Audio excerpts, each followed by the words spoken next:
میرے پیارے بزرگوں اور دوستوں، امید کرتا ہوں کہ آپ سب خیریت سے ہوں گے۔ اللہ رب العزت آپ کو عزت و بھری زندگی عطا فرمائے، اور اللہ رب العزت آپ کی جان میں مال میں عزت کے ساتھ خوب ترقی عطا فرمائے۔ تو چلیے چلتے ہیں۔ آج کی ہماری گفتگو کا ٹاپک اور موضوع وہ 3 باتیں ہیں کہ جن کو انسان اپنی زندگی کے اندر اگر اتار لے تو انسان کی پوری زندگی کامیابی اور کامرانی کے ساتھ گزرے۔ ان میں سب سے پہلی چیز وہ ہے نمازوں کی پابندی۔ اگر آپ اپنے بچوں کو اور اپنی اولاد کو شروع سے ہی نمازوں کا پابند بنائیں گے تو یقیناً آپ کے اولاد کی اور آپ کے بچوں کی پوری زندگی وہ بہتر طریقے پر گزرے گی۔ اسی لیے اللہ کے رسول صلی اللہ علیہ وسلم نے یہ بات فرمائی ہے کہ اگر بچہ 7 برس کا ہو جائے تو اسے نماز پڑھنے کی تاکید کرو، اور جب بچہ 10 برس کا ہو جائے تو 10 برس کا ہونے پر اسے ہاتھ سے مارو۔ حالانکہ ابھی اس کے اوپر نماز فرض نہیں ہوئی، لیکن حضور نے یہ بات کیوں فرمائی؟ اس وجہ سے فرمائی کہ 7 سال میں بچہ نماز اسٹارٹ کرے گا تو 15 سال تک چلتے چلتے نمازی بن جائے گا۔ 7 سال میں کبھی پڑھے گا چھوڑے گا، جب 10 سال کی عمر ہو جائے گی تو پابندی آ جائے گی، اور 15 سال تک چلتے چلتے بچہ پکا نمازی بن جائے گا۔ تو سب سے پہلی چیز کامیابی کے لیے انسان کی وہ ہے نماز۔ نمبر 2، آپ اپنی اولاد کو سچ بولنا سکھائے۔ جب انسان کی عادت سچ بولنے کی ہو جاتی ہے تو یہ انسان کی ترقی کی کامیابی کا بہت بڑا راز ہے۔ آج پوری دنیا کے اندر جھوٹ کا رواج چل چکا ہے، سچ کی طرف کوئی توجہ نہیں ہے۔ ایک انگریز نے کہا تھا کہ اس قدر جھوٹ بولو، اس قدر جھوٹ بولو، اس قدر جھوٹ بولو کہ جھوٹ بولنے والے کو خود شک ہونے لگے کہ میں جھوٹ بول رہا ہوں یا نہیں، کہیں میں سچ تو نہیں بول رہا ہوں۔ تو ایک اپنی اولاد کو سچ سکھائے۔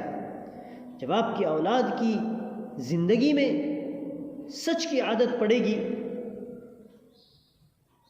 تو اللہ تبارک و تعالی اسے جو ہے وہ ترقی سے اور کامیابی سے نوازیں گے۔ اور تیسری چیز معاف کرنا، درگزر کرنا۔ آپ کو دنیا میں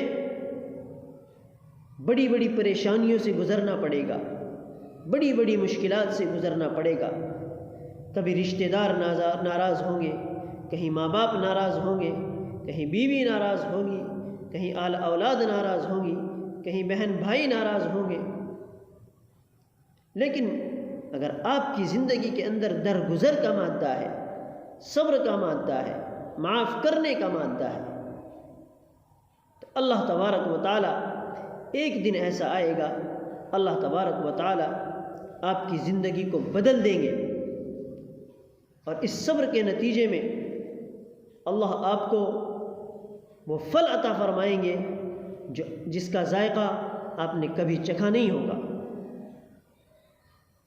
وہ کہا ہے کسی نے کہ صبر ہوتا تو بہت کڑوا ہے لیکن پھل بہت میٹھا رکھتا ہے۔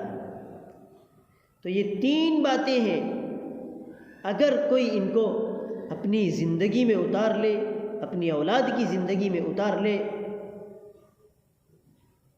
تو یقیناً اس کی پوری زندگی جو ہے وہ کامیابی والی زندگی بن سکتی ہے۔ یہی وہ 3 باتیں ہیں جن کے بارے میں حضرت مولانا ابو الحسن علی میاں ندوی رحمۃ اللہ علیہ فرماتے ہیں مجھے میری ماں نے ان 3 باتوں کے اوپر بہت تاکید کی. نماز مجھ سے چھوٹ جاتی تھی، اٹھا کر کے مجھے نماز پڑھایا کرتی تھی. اگر میں کبھی جھوٹ بول جاتا تو اس کے اوپر مجھے مناسب سزا دیتی اور مجھے تنبیہ کرتی. میری زندگی کے اندر انہوں نے سچ ڈالا. اور تیسری بات، بڑے گھرانے کے تھے، اگر کبھی خدا نخواستہ ان کے یہاں جو نوکر رہتے تھے ان کو کبھی برا بھلا کہہ دیا تو جا کر کے ان سے معافی منگوایا کرتی تھی کہ جاؤ اور جا کر کے معافی مانگو، اور ان سے کوئی غلطی ہو جائے تو درگزر کر دیا کرو. تو مولانا ابو الحسن علی میاں ندوی اللہ رب العزت نے عرب اور عجم کے اندر وہ مقام عطا فرمایا کہ عربوں نے ان کی تعظیم کی، عرب لوگ ان کے سامنے جھکے. مولانا فرماتے ہیں کہ میری ماں کی ان 3 چیزوں نے مجھے ابو الحسن علی میاں ندوی بنا دیا، جس کی وجہ سے آج پوری دنیا کے لوگ مجھے جانتے ہیں. تو آپ بھی اپنی اولاد کے اندر یہ 3 چیزیں اتارے. اگر یہ 3 چیزیں ہماری اولاد کے اندر اترے گی تو انشاءاللہ، اور ہمارے اندر بھی اترے گی تو انشاءاللہ تعالی ہماری زندگی بھی کامیاب بنے گی، ہماری اولاد کی زندگی بھی کامیابی والی زندگی بنے گی. اللہ رب العزت مجھے بھی اور آپ کو بھی عمل کرنے کی توفیق عطا فرمائے.